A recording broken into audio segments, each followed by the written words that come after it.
He only paused long enough to check to see if they were being.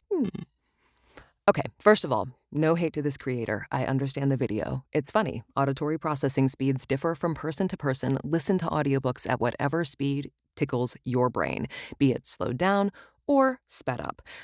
What I want to do is address some of the questions in the comments asking why do we speak so slowly, and also debunk something else, which I've seen in multiple places, and that is this idea that we speak slowly in order to milk money from the author because we are paid per finished hour. Hi, I'm Paige. I narrate audiobooks. So let's debunk first. We do not speak slowly to milk money from the author. It doesn't actually make any logical sense. If I want to build up a catalog and be paid for full books, I would speak faster so I could be paid for more books, which as a whole are going to pay me more than just the extra 30, 45 minutes to an hour based on my narration speed. So, no, nobody good is milking the authors for money. In fact, I just narrated something incredibly slow, and I reached out to my engineer because my pace was slower than normal and was like, hey, if there are any extraneous, overly indulgent pauses, because that can happen, please tighten them up. Because that's not necessarily pleasant to listen to. There's also computer lag, right? Like sometimes what I see is not what I hear, and I start later than I mean to, and the pauses can get longer. So if I told him, tighten it up if it seems too long and painful to listen to and doesn't serve the story. Now, let's get into the why do we speak so slowly. And there are multiple reasons, but first and foremost is diction and clarity of language. The reason you can understand what is going on when you speed up the narration is because we are taking special care to make sure it is intelligible. Also, there are people with auditory processing disorders who may need to slow it down. And as the video demonstrates, if you slow it down enough, people start to sound a little intoxicated. So if we start at a slower pace, they have to slow it down less, and they are still getting the impact of the performance. The same is true of speeding it up. Because we perform in such a way where there are artistic choices being made, pauses being made, etc., even if you speed it up, you are still getting those choices. It is difficult to put those choices in if we narrate at a much faster pace.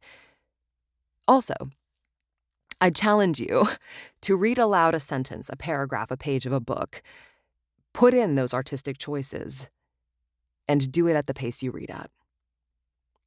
If you can do it, fabulous. I certainly can't. My eyes comprehend the words much faster than what can come out of my mouth. So I have to slow down in order to pay special attention to make sure that what I see translates to what I say. This is why audiobooks often take longer to read, because speaking takes longer than reading with your eyeballs.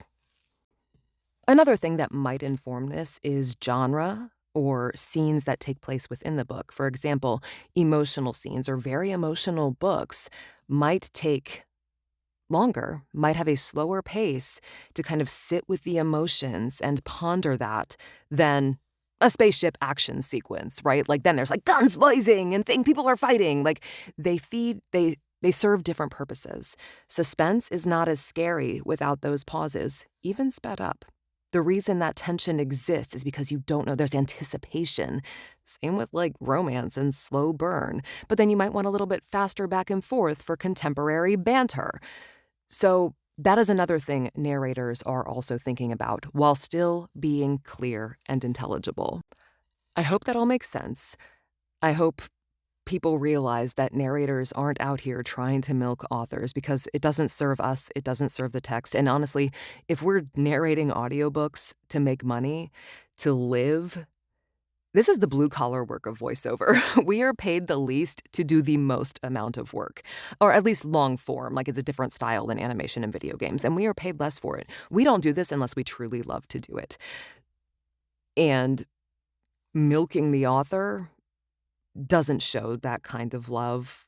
I mean, obviously, there are bad actors in every industry. I cannot speak for everybody. I can only speak for myself and the people I know. But we always want to serve the story, and we want to make sure the story gets the love and attention it deserves. And that means making sure the author's words are understandable and intelligible, regardless of how long it takes. So, thank you all for listening to me ramble. I'm not sure that was entirely coherent. I haven't had my entire pot of coffee, but have a lovely day.